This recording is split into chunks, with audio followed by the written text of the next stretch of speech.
À vous, professeur. Très bien, merci beaucoup et je suis désolé de passer un peu en avance. Donc, je remercie toute l'équipe avec Simon Touel à leur tête de m'avoir convié. On remercie le laboratoire La Profonde de nous avoir permis de sponsoriser cette session. Donc, ce qu'on va faire, ce qu'on va essayer de faire ensemble aujourd'hui, c'est d'outrepasser le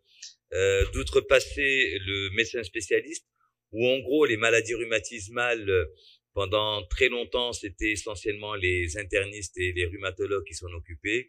On utilisait beaucoup, c'est vrai, avec l'avènement des nouvelles thérapeutiques, notamment les biothérapies, on s'est un peu accaparé ces maladies. Vous allez voir qu'en fin de compte, tant sur le plan, et je vais essayer de vous le prouver, tant sur le plan diagnostique que sur le plan des examens complémentaires, que sur le plan de l'enquête et du raisonnement médical, ça va être ma première partie dans une pathologie rhumatismale, le médecin généraliste joue un rôle extrêmement important. La deuxième chose qui est importante, c'est que la corticothérapie qui est un des médicaments phares dans l'initiation d'une thérapeutique, joue un rôle important tant dans le traitement de la maladie causale, ou en gros les phénomènes auto-immuns, mais également la pathologie articulaire. Vous allez voir qu'il existe des nuances en matière de dose et de posologie de la corticothérapie dans les maladies rhumatismales. Donc en gros, il existe des corticoïdes, il existe une corticothérapie et il existe des indications particulières et des dosages qui sont complètement différents en fonction de la maladie rhumatismale. Je m'explique. Grossièrement, dans les maladies auto-immunes, quand vous voulez initier une corticothérapie, notamment une corticothérapie au long cours, grossièrement, c'est 1 mg par kilo par jour de prédnisone. Mais ceci n'est pas valable pour l'ensemble des maladies. Si je prends l'exemple de la polyarthrite rhumatoïde, 10 mg, il ne faut jamais dépasser 10 mg dans une PR. Sauf peut-être à la phase aiguë, quand vous donnez des mini-bolus de corticoïdes, mais ça ne doit pas dépasser 3 jours. Pourquoi est-ce que je dis ça? Parce qu'en fonction de la maladie rhumatismale, vous allez avoir des corticothérapies en cure courte et vous allez avoir des corticothérapies en cure longue pour certaines maladies auto-immunes. Et donc, en gros, c'est pour ça que j'ai dit qu'il existe une corticothérapie, des corticoïdes et puis une durée de corticothérapie, une posologie de corticoïdes qui est complètement différente en fonction de la maladie causale. Voilà pourquoi est-ce qu'on a choisi ensemble cette thématique, parce que les maladies rhumatismales sont fréquentes, très forte prévalence, et puis pendant très longtemps, le médecin généraliste s'est un peu éloigné de ces maladies. Pourquoi?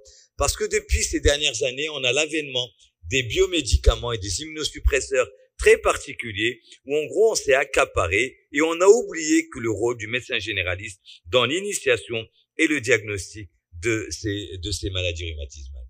La deuxième chose qui est importante, et quand on s'intéresse en fin de compte aux agents novateurs en médecine en général, et puis regardez, les médicaments pour l'inflammation et l'immunomodulation viennent largement en tête, et ma thématique aujourd'hui, si vous voulez, va s'articuler au cours de 3 questions clés qui vont intéresser les médecins généralistes. C'est premièrement, est-ce que les anciennes molécules n'ont plus aucun intérêt? Parce que nous, spécialistes, internistes et rhumatos, on s'était dit, pendant ces dernières années, on s'accapare au point que beaucoup de médecins croient que les maladies auto-immunes ou les maladies rhumatismales, c'est uniquement des biomédicaments. La réponse est clairement non. La deuxième question, c'est quels sont les objectifs thérapeutiques? Est-ce qu'on peut les atteindre dans la vraie vie? Et puis, bien sûr, quelle est la place de la corticothérapie? C'est le but de mon propos aujourd'hui. Donc, volontairement, j'ai essayé de faire de la formation médicale continue dans ce topo, où je vais raisonner également, on va raisonner ensemble sur l'approche diagnostique devant une polyarthrite, et vous allez voir également que toute polyarthrite n'est pas égale à une maladie rhumatismale. Le traitement du rhumatisme, voilà, j'ai mis ici cette diapo qui vient de William Osler, qui disait que, regardez l'image que l'on avait des maladies rhumatismales, il disait quand un patient, ça c'est la date de 200 ans à peu près, quand un malade rentre avec une pathologie articulaire, rentre par la porte, j'ai tout de suite envie de sortir par la porte de derrière, tellement on n'avait pas grand-chose à proposer. Et puis, avec le temps, il y a eu la découverte de l'acide acétylsalicylique. Et l'acide acétylsalicylique était une grosse révolution. C'est un anti-inflammatoire non stéroïdien. Et en gros, regardez, Burnett, au début de l'année, Lancet, disait que, grossièrement, on a trouvé le traitement de toutes les maladies rhumatismales et toutes les maladies auto-immunes, c'est de l'aspirine. Et 100 ans après, on se rend compte que ce concept a complètement changé. Corticoïde, c'est une molécule importante. C'est une molécule importante à condition de l'utiliser à bon escient. Et je vais essayer de vous montrer comment est-ce qu'on doit utiliser cette thérapeutique à bon escient. C'est une molécule qui est importante parce qu'elle a donné un prix Nobel. Elle a été utilisée, découverte, dans la première indication de la corticothérapie. C'est une maladie rhumatismale qui est la polyarthrite rhumatoïde. Et elle a donné un prix Nobel de médecine en 1950. Voilà l'historique des différentes thérapeutiques que l'on a dans les maladies rhumatismales et dans les maladies auto-immunes. Et quand on voit, en fin de compte, rappelez-vous cet épisode de Covid, ça remonte à 4 ans, l'hydroxychloroquine, le plaquenil, qui a fait peur au point qu'on a dit attention, c'est une molécule qu'il ne faut pas utiliser. Nous, on a 70 ans de recul avec cette molécule. Et dans les maladies rhumatismales, quand vous avez un rhumatisme, c'est un gros message que je vous passe, et c'est un gros message que je passe également en médecine générale.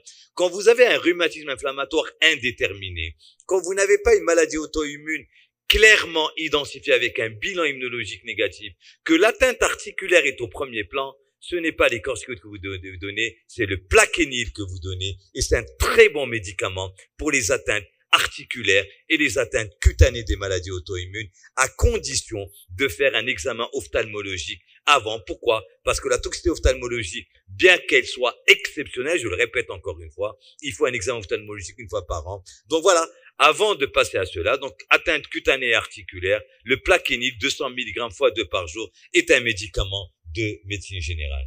Et puis, il y a les autres, le méthotrexate, les immunomodulateurs. Et puis, l'histoire a continué qui a fait que le médecin généraliste s'est éloigné des maladies rhumatismales parce qu'on a cru que les biothérapies, que c'est vrai d'utilisation un peu compliquée, étaient les principales arsenals thérapeutiques. La réponse est clairement non. Et puis, l'histoire continuera.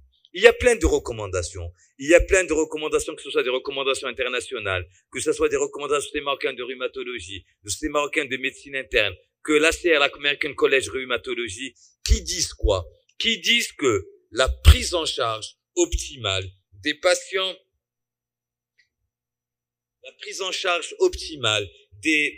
atteints de rhumatisme inflammatoire nécessite une concertation entre le praticien et le patient dans le cadre d'une décision médicale partagée reposant sur l'information et l'éducation du patient. Et regardez, le praticien à aucun moment ne précise le médecin spécialiste.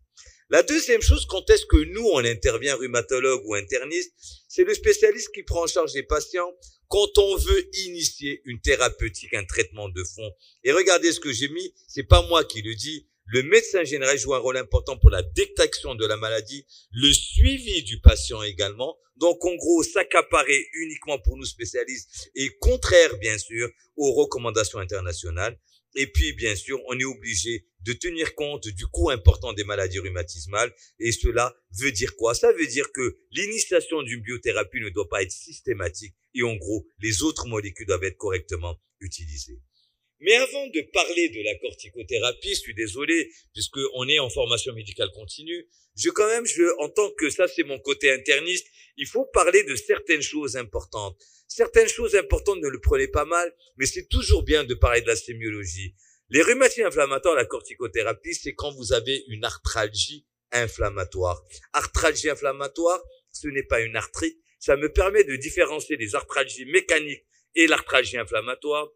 Et l'arthralgie inflammatoire, c'est quoi? C'est une douleur articulaire qui réveille le matin avec un dérouillage matinal. Ça veut dire que le malade va redevenir malade avec un certain temps et non calmé par le repos. Vous devez avoir ces critères pour pouvoir initier une corticothérapie, pour pouvoir dire qu'on est dans le cadre d'une maladie inflammatoire et non pas dans le cadre de l'arthrose.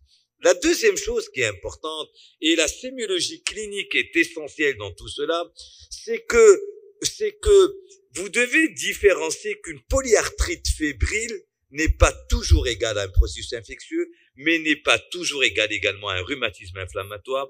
Et une notion clé importante, quand vous avez un respect des interphalangiennes distales, ce sont celles-là les interphalangiennes distales, c'est un diagnostic qui est très évocateur de polyarthrite rhumatoïde et ça ne sert à rien de faire le reste du bilan immunologique. Tout ce qu'il faut faire, ce sont des anticorps anti-CCP qui vous posent directement le diagnostic de polyarthrite rhumatoïde. Pourquoi j'en parle? Parce que, malheureusement, on continue à avoir des diagnostics tardifs, des diagnostics avec des déformations en col de cygne, des boutonnières, des coups de ventre cobytal, et en gros, on ne doit plus observer ce type de patient. Pourquoi? Parce qu'un diagnostic précoce vous permet de donner un traitement précoce et tout retard. Si je prends l'exemple de la polyarthrite rhumatoïde, c'est une maladie, c'est un rhumatisme inflammatoire bilatéral chronique, déformant et destructeur. Et les destructions dans la polyarthrite rhumatoïde sont irréversibles. On ne revient pas, même si vous donnez une biothérapie, ça ne revient pas, l'articulation ne revient pas à la normale. C'est pas la même chose que les autres rhumatismes inflammatoires. Quand vous parlez du lupus, ce qu'on appelle le rhumatisme de Jacou dans le lupus, ça vous donne une déformation, mais c'est une déformation qui est réductible et la corticothérapie permettra de régler cela. Donc voilà, ma hantise, c'est la polyarthrite rhumatoïde parce que là, vous n'avez aucun moyen de rattraper la destruction de vos malades. Bien sûr, traitement précoce parce que la qualité de vie joue un rôle important. L'autre message que j'ai envie de passer, parce que je suis en médecine générale et que je fais de la formation médicale continue, des fois vous avez ce qu'on appelle les atteintes des articulations ici, l'articulation temporomandibulaire, deux maladies majeures, la maladie de Horton quand vous êtes sur le sujet d'un certain âge où on passe à côté, et la polyarthrite rhumatoïde qui est un rhumatisme déformant qu'en première manifestation, au lieu de dire c'est de l'arthrose ici, ça peut être première manifestation d'un rhumatisme déformant. Amusez-vous à regarder les pieds de vos patients, regardez ce qu'on appelle les nodules rhumatoïdes, bien sûr, et puis bien sûr, l'important de diagnostiquer dans les formes sévères d'emblée, c'est des notions importantes. Quand est-ce que je vais évoquer une maladie rhumatismale? Et là, c'est le côté, c'est vraiment la question type que je pose dans les concours d'internat et de concours des résidanats, c'est polyarthrite, conduite à tenir devant une polyarthrite. Quand un étudiant ou quand un médecin me répond maladie rhumatismale en général, il est noté sur 5 sur 20 et il me répond 20 pages et il me dit j'ai tout mis et j'ai eu 5 sur 20 parce que quand vous avez une polyarthrite, avant de dire que c'est une maladie rhumatismale, il faut être sûr qu'on passe pas à côté de certaines maladies qui peuvent menacer le pronostic vital. Quelles sont ces maladies? Premièrement, devant toute polyarthrite, vous examinez, vous mettez le stéthoscope parce que ça peut être la présentation d'une endocardite infectieuse. Quand vous avez une polyarthrite, il y a des maladies fréquentes chez nous au Maroc. La gonococcie, maladie sexuellement transmissible, 350 000 IST au Maroc. La maladie de Lyme, question simple. Est-ce que vous allez en forêt? Est-ce que vous avez déjà eu lésion cutanée? Parce que les lames tertiaires sont quasiment irréversibles. Et puis, bien sûr, il y a bien sûr les arthrites septiques. N'oubliez pas donc l'examen cardiovasculaire, je passe juste après le professeur Sorti, et il connaît très très bien cela. Une péricardite virale peut-être peut avoir comme première manifestation, bien sûr, une polyarthrite. La deuxième chose que vous devez savoir, pas plus tard ce matin avant de venir ici, j'étais en consultation, et en consultation une malade qui vient de Tanger, donc elle reprenait le train après, elle avait des croûtes au niveau des cheveux, polyarthrite, on lui avait proposé d'autres médicaments, c'est un rhumatisme psoriasique, et le traitement c'est du méthotrexate. Voilà des choses basiques en fin de compte auxquelles on passe. Excusez-moi si je m'attarde, parce que c'est des messages importants, et puis posez des questions sur les maladies inflammatoires chroniques de l'intestin. Je passe après Taheri. Demandez est-ce que vous avez des douleurs abdominales, est-ce que vous avez du sang dans les selles, combien de patients de polyarthrite qu'on a traité pour des SIBO, pour des colopathies fonctionnelles, avaient une rectocolite hémorragique ou une maladie de Crohn. N'oubliez pas de poser la question est-ce que vous avez une sécheresse buccale, une sécheresse oculaire pour le syndrome de Gouge-Rojogren, aphthose buccale, aphthose génitale pour la maladie de Bessel. Et puis, est-ce que vous avez une atteinte ophtalmologique qui va vous orienter pour certaines autres maladies auto-immunes? Donc voilà le bilan que vous devez faire avant de commencer votre corticothérapie, avant de rentrer dans le vif du sujet. Le bilan à visée étiologique, et je parlerai tout à l'heure du bilan à visée thérapeutique. Le bilan à visée étiologique devant toute polyarthrite, j'examine la peau, les muqueuses, les yeux, l'ORL pour les vascularites, thorax et vaisseaux, sarcoïdose, si vous faites pas une radiothorax, vous passez à côté d'adénopathie médiastinale, le tube digestif, l'urogénital et l'examen neurologique. Et je vous ai mis ici le bilan minimal, NFS, CRP, transaminase, anti-CCP, c'est un diagnostic de médecine générale, les anticorps antinucléaires, protéinurés. N'oubliez pas, on parle d'hépatite virale, mais c'est un terme qui est impropre parce que c'est un virus hépatotrope, mais les manifestations cliniques extra-hépatiques du virus C et de l'hépatite B sont largement au-dessus, bien sûr, parce que l'atteinte hépatique, c'est de la cirrhose. Je pense qu'on n'a aucun mérite de poser diagnostic d'une cirrhose, devant une hépatite C devant une cirrhose. Donc voilà, polyarthrite, hépatite B, hépatite C. Le Lyme, c'est fréquent, surtout que maintenant au Maroc, les Marocains font beaucoup de randonnées dans les forêts, bien sûr le HIV et puis les radios.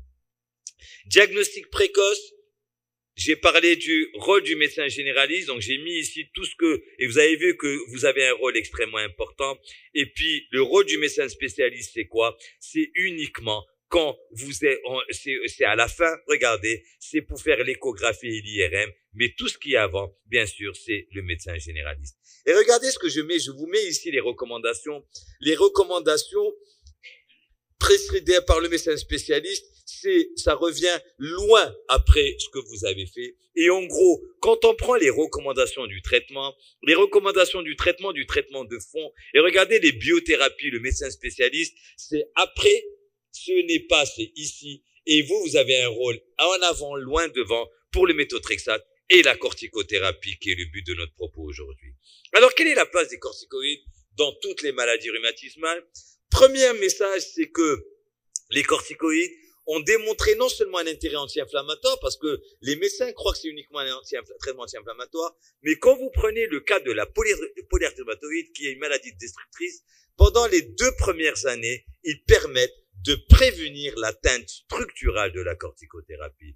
Mais attention, la corticothérapie dans les maladies rhumatismales, dans les maladies auto-immunes, c'est 1 mg kg jour. Dans la maladie de Horton, c'est 0,7 mg kg jour. Dans la polyarthrite rhumatoïde, c'est 10 mg par jour et pas plus. Ça sert à rien. C'est une erreur médicale que de donner 60 mg dans une polyarthrite rhumatoïde parce que là, on rentre dans les effets secondaires.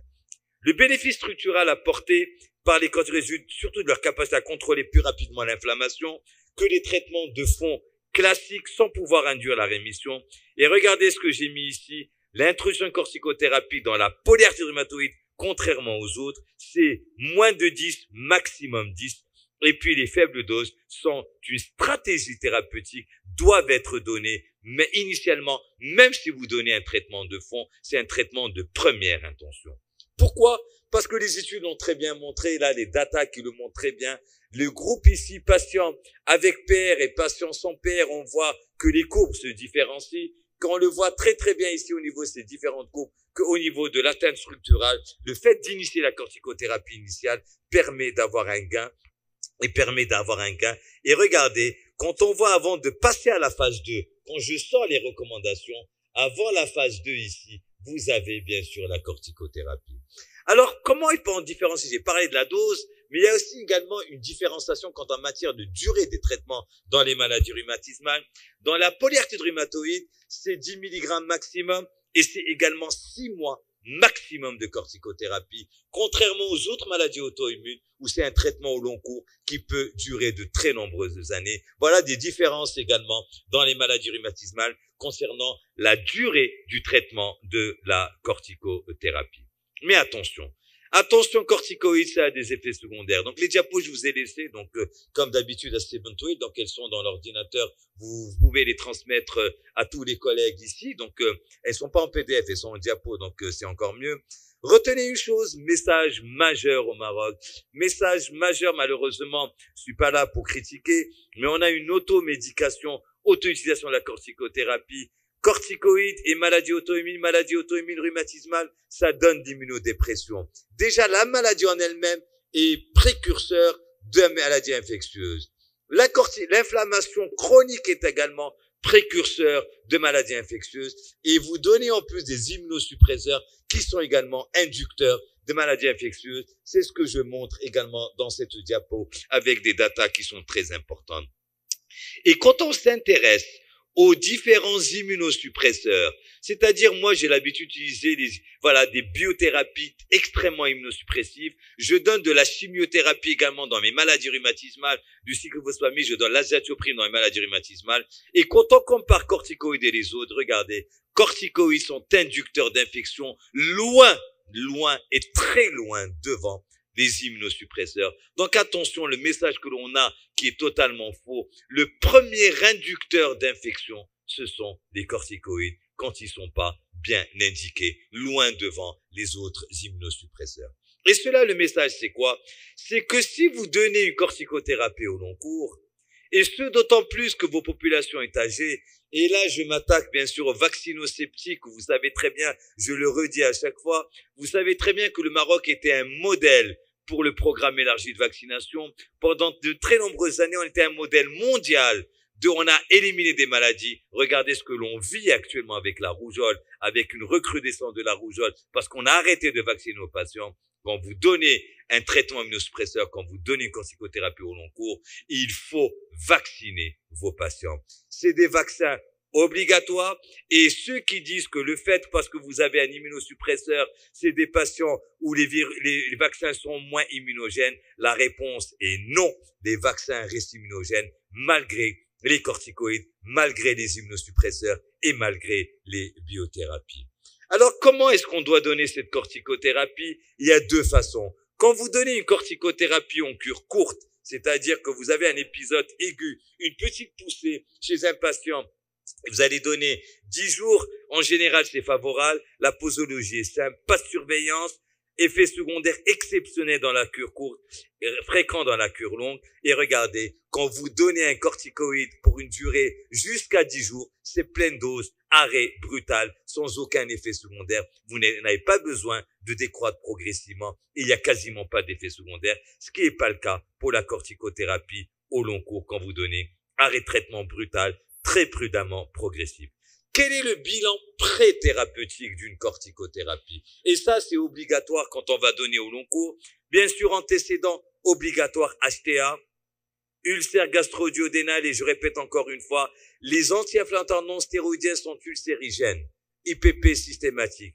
Les corticoïdes ne sont pas ulcérigènes. Ils sont ulcérigènes sur un estomac pathologique.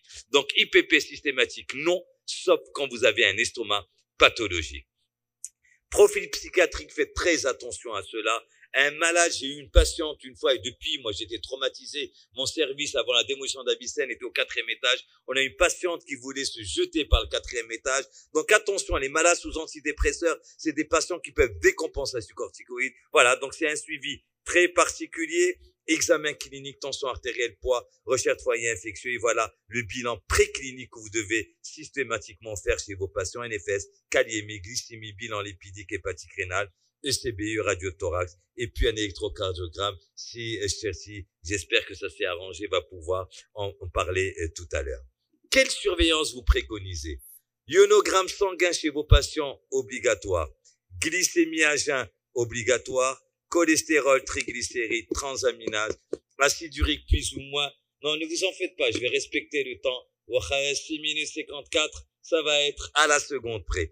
Ostéodensitométrie, ostéoporose, donc obligatoirement également. Les corticoïdes sont inducteurs d'ostéoporose, et donc les indications, c'est quoi? Toute corticothérapie au-delà de 7,5 mg par jour, au-delà de 3 mois, est une indication formelle d'un biphosphonate. Donc, vous, dans votre ordonnance, vous devez donner un biphosphonate.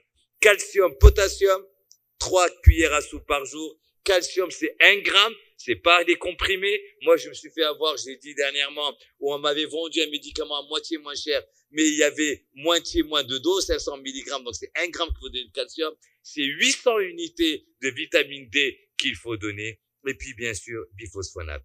Une fois que vous avez décidé de décroître votre corticothérapie, comment vous faites? Voilà comment on fait, mais attention, on ne fait plus le test au synactène qu'on faisait auparavant. On fait une cortisolémie de 8 heures, cortisolémie de 8 heures à 5 mg. Si votre cortisolémie de 8 heures est normale, vous diminuez jusqu'à arrêt des corticoïdes. S'il est anormal, vous allez mettre de l'hydrocortisone, vous arrêtez votre corticothérapie. Voilà comment on fait test au synactène, vous pouvez oublier. Et la cortisolémie, c'est très simple, à condition de la faire à 8 heures du matin et non pas à 10 heures du matin. Cette patiente ou ce patient, parce que maladie auto-immune, c'est plus des femmes, vous l'avez diminué les corticoïdes, vous baissez, et la cortisolémie était à la limite, vous avez mis votre hydrocortisone 30 mg, il vient vous voir parce qu'il est parti à jamais. elle a dîné elle a mangé race à 3 heures du matin, ou alors des brochettes, ou alors un tagine, jamais elle finit à 3 heures du matin. Le lendemain, elle vomit, elle est fébrile, elle a des douleurs abdominales et des vomissements. Voilà le type de patient. On va lui donner Apazide, on va lui donner un antibiotique, on va lui donner ce que vous avez l'habitude de donner. Message important. Toute symptomatologie digestive chez un patient sous corticoïdes est une insuffisance surrénale jusqu'à preuve du contraire. Ça, c'est un très gros message que je vous passe aujourd'hui. C'est des patients qui vont mourir parce qu'on va, à tort, on va croire que c'est une symptomatologie digestive secondaire, une intoxication alimentaire. Donc, méfiez-vous. Toute symptomatologie digestive chez un patient sous corticoïdes est une insuffisance surrénale aiguë. Et voilà, donc pas de gastroentérite. Ça peut être une gastroentérite. La gastroentérite peut être le mécanisme qui va décompenser et donner bien sûr une insuffisance surrénale. C'est une insuffisance surrénale aiguë. Et comment on traite cette démiscussation? C'est en intraveineux, 100 mg IV toutes les 6 à 8 heures. Et puis toujours rechercher la cause. Soit un arrêt de traitement, soit une infection, soit une chirurgie, un stress, effort physique, un traumatisme. Tout symptôme et tout facteur exogène peut décompenser un malade sous corticothérapie d'insuffisance surrénale. Voilà, c'est vraiment un message important que je voulais vous passer aujourd'hui. Conclusion, donc vous voyez, j'ai bien respecté le temps, Monsieur le Président. Conclusion, donc corticothérapie, quand on doit l'utiliser dans les maladies auto-immunes, usage abusif peut conduire à des complications graves, sont des médicaments efficaces, irremplaçables. Et c'est un gros message que je vous passe. Quand il y a une indication à une corticothérapie, il n'y a pas de contre-indication. Qu'il ait 20 de tension, ça ne me dérange pas. Qu'il ait 6 grammes de glycémie, ça ne me dérange pas. Ici, quand il y a une indication à une corticothérapie, les contre-indications deviennent relatives. Ce qu'il faut, c'est de soigner en fin de compte les autres. Donc, en gros, je majore, j'hospitalise. Je vais mettre à la seringue autopulsée. Je vais appeler mon ami Cherty. On est dans le même hôpital maintenant, donc il n'y a plus de soucis. C'est pour les hypertensions artérielles. Le diabète, le traitement oral, je vais mettre de l'insuline, etc., etc. Donc, pas de contre-indication. Et puis, quand il y a une infection, ben, je gère l'infection, bon. Donc, tenir compte de l'indication, du patient, traiter les facteurs de risque, ça c'est important. Des autres traitements, des interactions médicamenteuses. Attention à vos patients sous antivitamine K. Donc voilà, ça peut allonger l'INR. Et puis bien sûr, du type de glucocorticoïde, j'ai pas eu le temps de tout détailler, de la dose et de la durée. Et puis surveiller l'apparition des signes d'excès au cours du traitement et l'apparition de signes insuffisants, d'insuffisance surrénale aiguë à l'arrêt. Je vous remercie.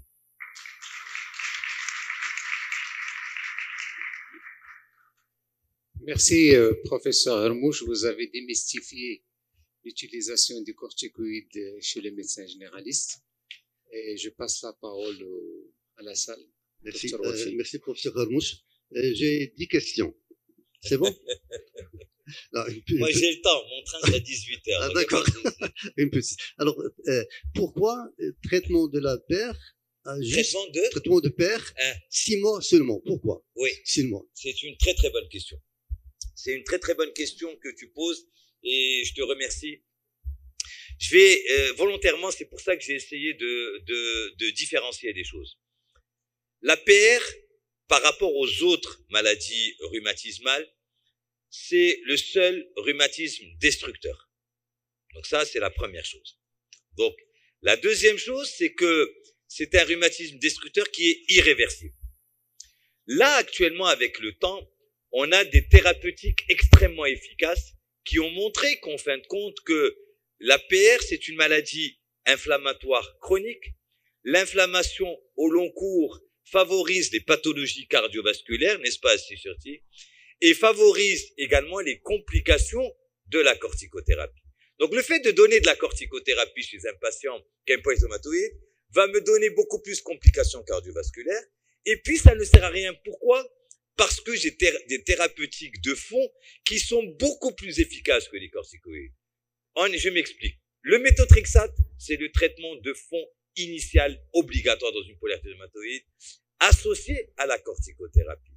Et puis, la corticoïde, c'est quoi? Parce que le méthotrexate, les immunosuppresseurs, mettent à peu près quelques mois pour avoir une efficacité maximale. Donc, en gros, on met corticoïde le temps que mes immunosuppresseurs prennent le relais. Et puis, corticoïde, l'intérêt, c'est de diminuer l'inflammation. Et l'on sait, l'étude que j'avais montrée tout à l'heure, que le fait de bloquer l'inflammation permet de retarder les érosions dans la polyréumatoïde. Voilà pourquoi corticoïdes, 10 mg, c'est largement suffisant. Ça permet de diminuer l'inflammation et donc j'ai pas d'érosion. Et ça me permet également 6 mois, ça me permet de laisser le temps aux autres immunosuppresseurs d'agir. Et après, j'ai plus besoin des corticoïdes parce que les immunosuppresseurs sont beaucoup plus efficaces que la polyarthrite rhumatoïde. Voilà, je te remercie pour ta question. Par contre, c'est pas le cas pour les autres maladies auto-immunes. Et c'est pour ça que nous avons beaucoup plus de complications avec les autres maladies auto-immunes. Et donc, l'objectif, ce que je vous ai mis, la décroissance 60 mg pour arriver, on parle d'une maladie rhumatismale qui est bien contrôlée en dehors de la polyarthrite rhumatoïde quand vous avez une corticothérapie entre 5 et 7,5 mg par jour. Donc voilà, le concept est complètement différent et c'est la discussion que j'ai avec Stephen Twale quand on a choisi le thème. Voilà, c'était très difficile de tout faire, mais j'ai essayé de donner les principaux messages pour voilà, je te remercie de m'avoir posé parce que peut-être que je suis allé trop rapidement. Ça m'a permis de compléter mon exposé. Merci, professeur Hermouche. On va s'arrêter là, s'il vous plaît. Donc, par faute de temps, on est déjà très en retard.